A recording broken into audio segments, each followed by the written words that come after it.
आज तक आपने कई सारी डरावनी कहानियां पढ़ी, सुनी या फिर देखी होगी, पर अब वक्त है उन डरावनी कहानियों को महसूस करने का। मैं मोहित सूर्यवंशी लेकर आ रहा हूँ ऐसी कुछ कहानियां हिंदी और मराठी में, जिन्हें सुनकर आप उनको महसूस करोगे और जिन्हें सुनकर आप सोचने पर मजबूर हो जाओगे कि क्या सच में भूत होते हैं। दुनिया में भूत नहीं होते, होती है तो सिर्फ उनकी कहानियां, कुछ ऐसी कहानियां जो होती है सत्य घटनाओं पर आधारित।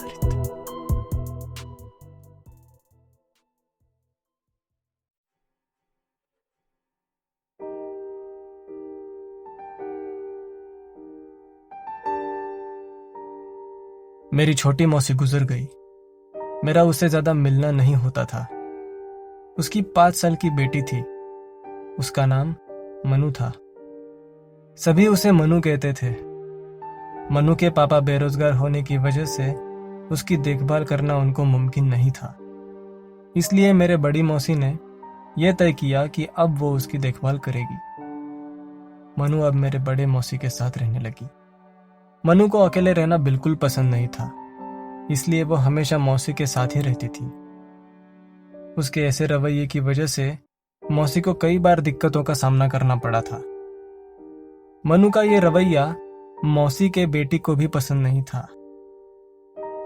मौसी बहुत समझदार थी, इसलिए मौसी ने अपनी बेटी को समझाया कि मनु अभी बच्ची है, तुम्हें उसका ख्याल रखना चाहिए।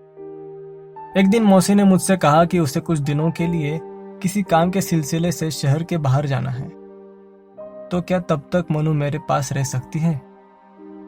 मुझे कोई दिक्कत नहीं थी, और क्योंकि मैं भी अकेला ही रहता था, मैंने मनु को अपने साथ रहने के लिए हाँ कर दी।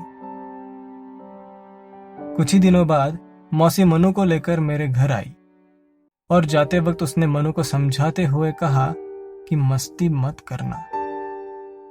मौसी के चले जाने के बाद मैंने मनु के साथ बात करने की बहुत कोशिश की, पर उसने अपने मुंह से एक लफ्ज तक नहीं निकाला। वो अपने साथ हमेशा एक टेडी रखती थी। वो उसे खुद से कभी दूर होने नहीं देती थी। वो कभी हंसती नहीं थी, वो कभी बात नहीं करती थी। वो सिर्फ बिना पल के झपकाए दीवार को बैठे बैठे घूरती रहती थी। मैं उसे जरा भी समझ नहीं पा रहा था। मैं कुछ भी करके उसे खुश करने की कोशिश करता था। हाल ही में मैंने एक नया डिजिटल कैमरा लिया था, इसलिए मेरे पास अब जो पुराना वाला कैमरा था वो मैंने मनु को दे दिया। कैमरा मिलते ही मनु बहुत खुश हुई। मैंने उसे कैमरे से फोटो कैसे ली जाती है वो सिखाया। उसने सब ध्यान से देखा और मेरा कहना खत्म होते ही वो जो चीज मिले उसकी फोटो लेने लगी। उसके चेहरे पर एक बड़ी सी मुस्कान थी। उस रात में समझा कि छोटे बच्चों को संभालना कितना मुश्किल होता है, और मनु जैसे बच्ची को संभालना तो और भी ज्यादा मुश्किल। वो मुझे कभी अकेला नहीं छोड़ती थी। मैं जहां भी जाऊं वो मेरे साथ आती थी। इतना ही नहीं, रात को सोते वक्त वो मेरे कमरे में आकर बेड पे मेरे ही बाजू में सोती थी। एक रात मेरी किसी आवाज से नींद टूटी।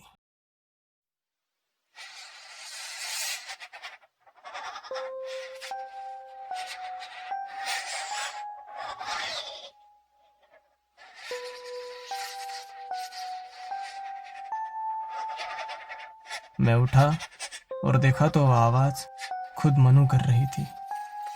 उसका पूरा शरीर कांप रहा था। आंखें बड़ी हो चुकी थी, दांतों की आवाज हो रही थी, आंखों से पानी आ रहा था। मैं उसके नजदीक गया और पूछा कि क्या हुआ? मनु ने कहा, वो फिर से मुझे ही देख रही है। कौन? मैंने पूछा। उसने कहा, वो काली औरत। वो आगे कुछ बोल नहीं पाई। मैंने उसे बहुत समझाने की कोशिश की कि ये सारा उसका वहम है, पर फिर भी वो शांत नहीं हुई। उसका शरीर अभी तक कांप रहा था। बहुत देर तक समझाने के बाद आखिर उसे नींद आई। अगले दिन मनु को ठीक लग रहा था। उसे मैंने दिए हुए कैमरे के साथ खेलना बहुत पसंद था। जब मौसी उसे घर वापस ले जाने आई, तब मैंने उसे कहा कि वो ये कैमरा अपने पास रख सकती है। यह सुनकर मनु ने मुझे गले लगाया। वो कुछ बोली नहीं, लेकिन मुझे पूरा यकीन है कि उस वक्त वो बहुत खुश थी। मौसी और मेरी कुछ देर तक बातें चली। मनु को देखते हुए मौसी ने कहा, बहुत प्यारी बच्ची है। माँ के चले जाने के बाद तो बहुत शांत रहने लगी है। उसकी माँ कैसे गुजरी, मैंने पूछा। माथे पे शिकंज लाते हुए मौसी ने कहा, जल के मरी। और आग कैसे लगी? मेरे ये पूछते ही मौसी ने ऐसा चेहरा बनाया कि जैसे उसे इस पर कुछ बात ही ना करनी हो। फिर भी मौसी बताने लगी, उसने आत्महत्या की। मनु के माँ को बहुत तकलीफ होती थी। उसने खुद पर रॉकेल डाला और आग लगा दी। ये सब देख के उसके घर वाले भी काफी हैरान थे। आगे जाकर कुछ बड़ा मसला ना हो, इसलिए उन्होंने इस घटना को एक हादसे के तौर पर ही दिखाया। इसलिए उसके अंतिम संस्कार के वक्त भी सिर्फ करीबी रिश्तेदारों को ही बुलाया गया था। मेरी नजर मनु की ओर जाकर रुकी और अपने आप मुंह से लफ्ज बाहर आए, बेचारी मनु। इसके कुछ ही दिनों बाद मनु की भी मौत हो गई।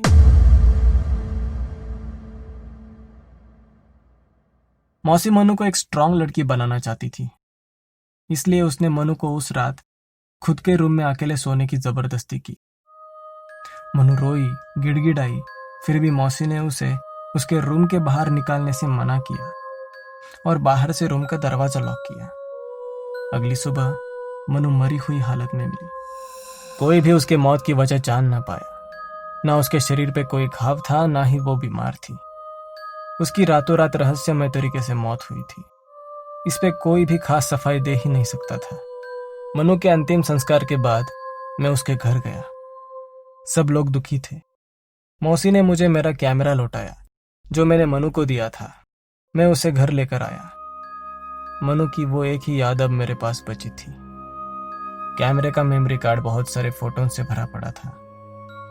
मैं मनु ने खींची हुई वो सारी मासूम तस्वीरें देखने लगा। मेरी आंखें नम हुई थी। मनु ने मेरे घर की, मौसी के घर की, खिलौनों की, फूलों की कई सारी तस्वीरें ली थी। एक एक करता हुआ मैं आखिरी तस्वीर तक आया, जिसे देखकर मुझे जीते जी मौत का एहसास हुआ। मेरे हाथ थर थर कांपने लगे, लेकिन कैमरा हाथों से नहीं छूटा। मैं जोर जोर से चिल्लाना चाहता था, लेकिन जुबान से एक लफ्ज तक ना फूटा। मैंने देखा वो फोटो कब ली गई है, तो पाया कि वो फोटो तो उसी रात ली गई थी जिस रात मनु को उसके रूम में अकेले बंद कर दिया गया था।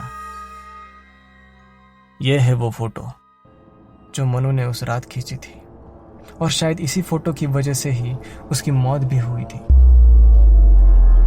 देखिए खुद की आंखों से।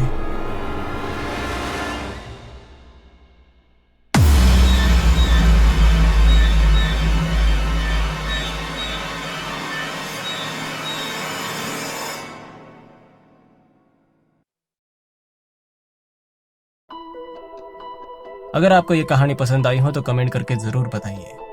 और अगर आप ये कहानी मराठी में सुनना चाहते हैं तो उस कहानी की लिंक मैंने डिस्क्रिप्शन में दी है। कहानी को लाइक कीजिए, शेयर कीजिए, चैनल को सब्सक्राइब कीजिए और साथ साथ उस बेल आइकन को भी प्रेस कीजिए, जिससे मैं जब भी नई कहानी पोस्ट करूंगा तो उसका नोटिफिकेशन सबसे पहले आपको ही मिलेगा। Okay then, good night and take care.